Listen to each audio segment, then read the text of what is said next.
दोस्तों नमस्कार, मैं हिमांशु शर्मा आप सभी का पुनः हार्दिक हार्दिक अभिनंदन करता हूं।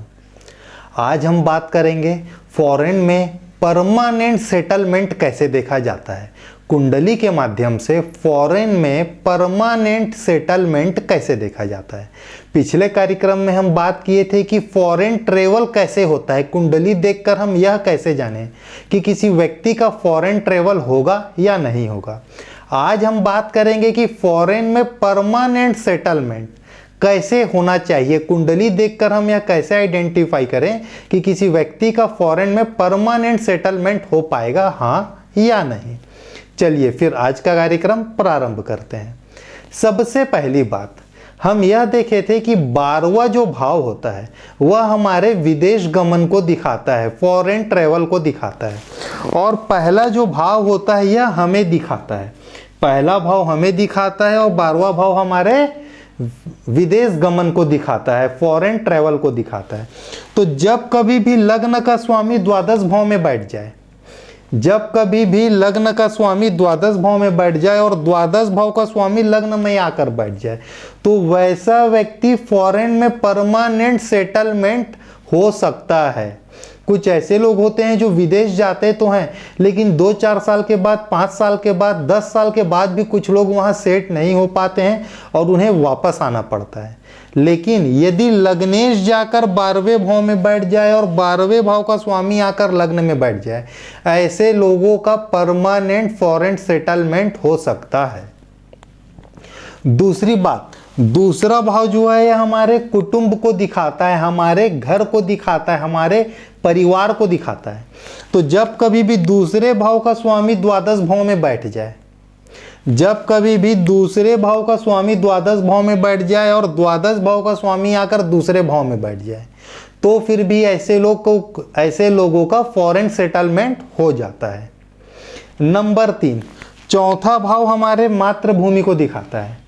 चौथा भाव हमारे मातृभूमि को दिखाता है। यह हमारे सुख का भी भाव है, भूमि का भी भाव है, वाहन का भी भाव है, माता जी का भी भाव है। इसके साथ ही साथ यह हमारे मातृभूमि का भी भाव है। तो जब कभी भी मातृभूमि आखिर मतलब चौथे भाव का स्वामी स्वयं उठ के द्वादश भाव में जाकर बैठ जाए और द्वादश भाव का स्वामी अर्थात विदेश का स्वामी आकर हमारे मातृभूमि के भाव में आकर बैठ जाए, ऐसे लोगों का फॉरेन में परमानेंट सेटलमेंट हो जाता है। इसके साथ ही साथ 9वां भाव जो हमारे भाग्य का भाव है, जो लंबी दूरी की यात्राओं को दिखाता है, वह यदि विदेश के भाव में 12वें भाव में बैठ जाए और साथ ही साथ 12वें भाव का स्वामी आकर 9वें भाव में आकर बैठ जाए तो फिर भी ऐसे लोगों का फॉरेन में सेटलमेंट हो जाता है। इसके साथ ही साथ आखिरी कंडीशन 10वां भाव, 10वां भाव हमारे कर्म को दिखाता है। यदि कर्म का स्वामी विदेश में जाकर बैठ जाए, 12वें भाव में जाकर बैठ जाए और 12वें भाव का स्वामी आकर 10वें भाव में बैठ जाए, ऐसे लोगों का भी फॉरेन में परमानेंट सेटलमेंट हो जाता है। ऐसे लोगों को विदेश जाने के बाद वापस आने की जरूरत नहीं पड़ती है। देखिए, विदेश जाना अलग विषय है और विदेश में परमानेंट सेटल होना अलग विषय है। तो यह जो 4-6 मैं कॉम्बिनेशन बताया, यह विदेश में सेटलमेंट के लिए बहुत ही अच्छा नियम है। इसके साथ एक चीज और है, चंद्रदेव यदि केंद्र या त्रिकोण में आके बैठ जाए या उच्च के होकर बैठ जाए या केंद्र त्रिकोण में बैठने के बाद किसी शुभ ग्रह से, नैसर्गिक शुभ ग्रह भी हो और उस कुंडली के अकॉर्डिंग, उस लग्न के अकॉर्डिंग कारक भी हो, ऐसे किसी ग्रह से यदि वह दृष्टि उनको मिल जाए, ऐसे लोगों का भी विदेश में सेटलमेंट हो जाता है। राहु देव विदेश के कारक हैं। यदि राहु देव उच्च के हो जाए, मित्र राशि में हो जाए, वह विदेश में सेटलमेंट करा देते हैं। इसके साथ ही साथ 12वें भाव का स्वामी 12वें भाव में बैठ जाए या 6वें भाव में आकर बैठ जाए, 12वें भाव का स्वामी या तो 12वें भाव में आकर बैठ जाए या 6वें भाव में आकर बैठ जाए, ऐसे लोगों का भी फॉरेन सेटलमेंट हो जाता है। ऐसे लोगों को तकलीफ नहीं होती है।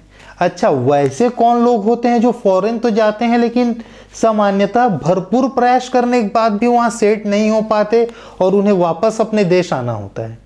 मैं जो अनुभूत किया हूँ, मैं जो कुंडली देखा हूँ, मैं जो अपने गुरुओं से सीखा हूँ, उसके अनुसार मैं एक बहुत जबरदस्त कैलकुलेशन वहां पर मेरे को एक पकड़ में आई है। मंगल और शनि, ध्यान से समझिएगा, मंगल और शनि यदि एक साथ लग्न में, अष्टम भाव में या द्वादश भाव में आकर बैठ जाए तो ऐसे लोग या तो स्वास्थ्यगत परेशानी से, या लड़ाई झगड़े के कारण, फाइनेंशियल दिक्कत के कारण, अपने बॉस के साथ लड़ाई हो जाने के कारण, उग्रता उनके स्वयं के अंदर जरूरत से ज्यादा होने के कारण, दूसरों के साथ जल्दी से जेल ना हो सकने के कारण ऐसे लोग विदेश से वापस आ जाते हैं और इन्हें परमानेंट सेटलमेंट नहीं, ऐसे लोग परमानेंट सेटल नहीं हो पाते हैं विदेश में। ठीक है, चलिए फिर आज के कार्यक्रम को हम यहीं पर समाप्त करते हैं। अब समय है दोस्तों टिप ऑफ द डे का।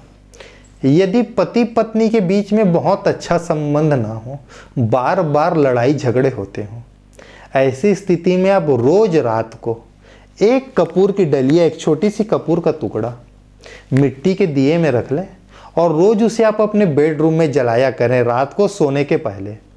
छोटा सा कपूर का टुकड़ा, डलिया जिसे हम बोलते हैं, छोटा छोटा कुछ दिए में डाल लें, मिट्टी के दिए में, उसे रोज रात को सोने के पहले आधा घंटा पहले, 1 घंटा पहले, कहीं पर कुछ हार्ड एंड फास्ट समय के लिए बाउंडेशन नहीं है, लेकिन एक बार रात को आप सोने के पहले उसे जरूर जलाएं। इससे धीरे धीरे वहाँ की निगेटिव एनर्जीज खत्म हो जाएंगी, पॉजिटिव एनर्जीज आ जाएंगी और धीरे धीरे आप दोनों का संबंध अच्छा होता चला जाएगा। चलिए फिर आज के लिए आप सभी मुझे इजाज़त दें। अगले कार्यक्रम में मैं फिर एक नए विषय के साथ आपकी सेवा में हाजिर होऊंगा। आज के लिए दोस्तों नमस्कार।